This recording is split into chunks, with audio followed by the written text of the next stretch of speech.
You made it by yourself. Bila alikudanganya ukachora zako, ukaingia box, ukasema nitaishi na yeye. You made a covenant. So ridhika na yeye. Bwana Yesu asifiwe. Na kama ni Bwana, wacha macho ya nje. Ambo yangu ni pastor na alikuwa anahubiri siku moja akasema, kama wewe ni mwanaume na uko na shida ya macho, hata mimi nilikuwa na hiyo shida, lakini hata mke wangu anasema siku hizi niliacha.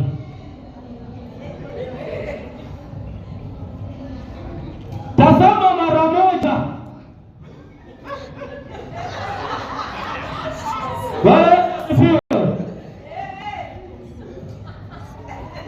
He is called Pastor Emmanuel. He's a very good uncle of mine. Nikilemewa wana kimbilia yeye, ananipea advice.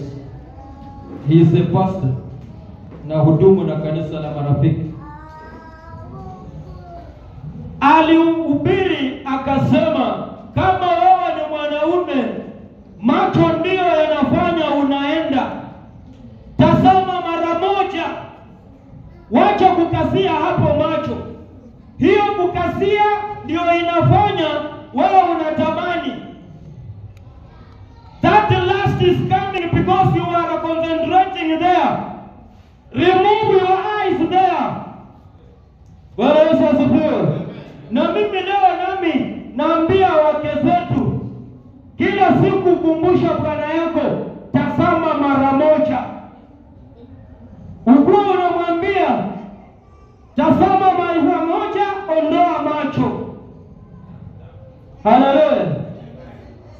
Maana hayo macho ndio yanampeleka kwenye shimo.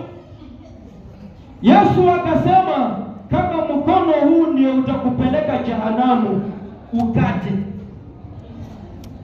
Kama macho ndio yanakupeleka huko, kata.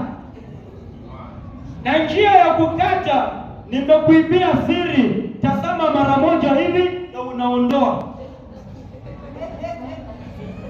Haleluya.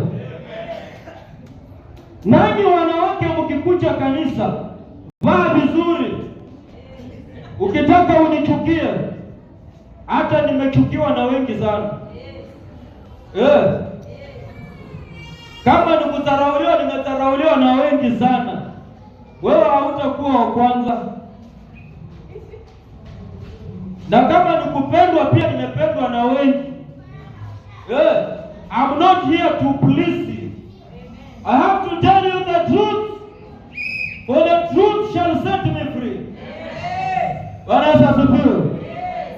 Ukija kanisa, vaa nadhifu.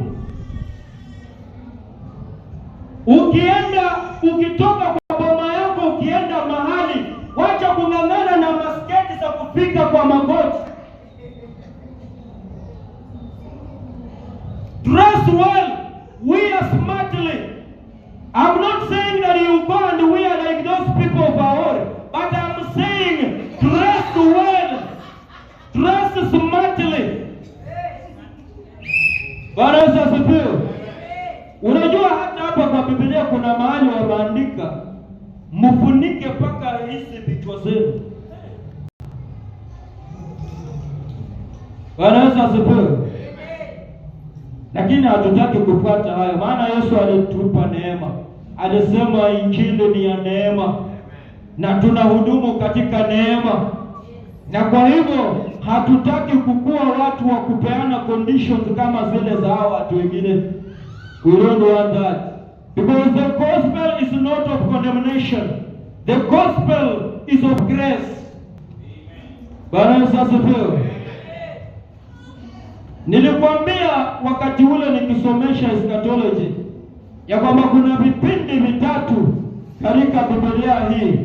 Kuna kipindi cha sheria. Sheria ilitawala na ikafika kikomo wakati pasia ilipasuka, Yesu alipokuwa pale juu ya msalaba. Kwa hivyo tuko kwa kipindi cha neema, na hiki kipindi kitatawala hadi ile wakati ya rapture. na hapo kutakuwa na kipindi cha hukumu. Na ndio nikakwambia, tengeneza mambo yako wakati huu wa kipindi cha neema. Kama ni ndoa, ndio maana tunatengeneza leo. Itengeneze wakati huu kipindi cha neema kinatawala, kabla ya wakati wa unyakuzi, wakati wa hukumu itakapofika, hautakuwa na nafasi. Bwana Yesu asifiwe. The second call is sacrificial service. Sacrifice yourself. Jitolee kwa ajili ya hiyo ndoa. Hata kama ni mtu kukuua, wacha kuue, lakini usimame na ndoa yako. Hata kama ni mtu kukudharau, wacha kudharau, lakini usimame na ndoa yako. Hata kama ni kutengana na wazazi wako, wacha mtengane kwa muda. Hao walikuzaa, utarudiana tu na wao, lakini make sure umejitolea kwa ajili ya hiyo ndoa yako isimame. Biblia inasema yes, Mungu ndiye mwanzilishi wa ndoa, na kwa hivyo hakuna mtu yoyote ana uwezo wa kusambaratisha ndoa.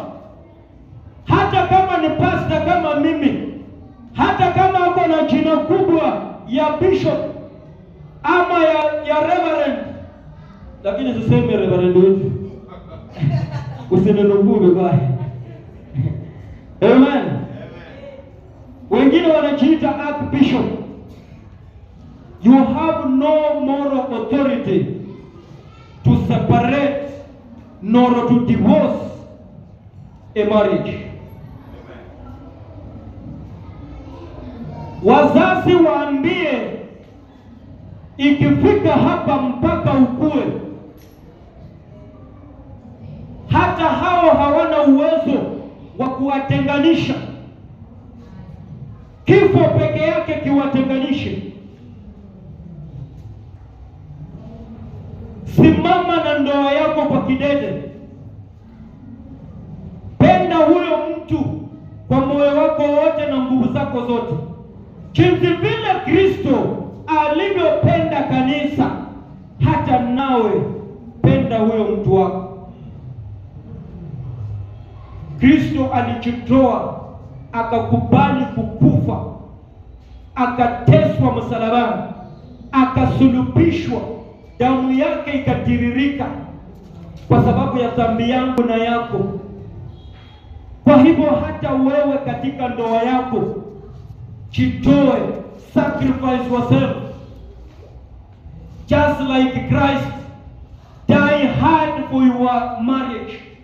Mtu asitoke huko anapita mbele ya bwana yako akicheka na wewe huko tu. Katasha, simama wima kwa ndoa yako. Mtu analeta vitina ya kutaka kuwatenganisha, wewe unateka tu sikio. Katasha. Hizo fununu ndizo zinazofanya ndoa zinatengana. Bwana Yesu asifiwe. Sitakuza mambo ya bedroom, manake hiyo itakuwa kazi ya mzee wa kanisa na mama wa kanisa, maana we are in public. But sacrifice for your marriage. Nothing, even if it is that sexual love, should not be a reason for you to divorce, for you to separate, for you to abandon your marriage. Sacrifice, stand firm in your marriage. And lastly, the last call of biblical marriage is forgiveness.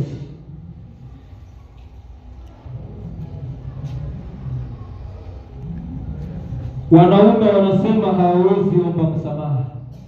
Ati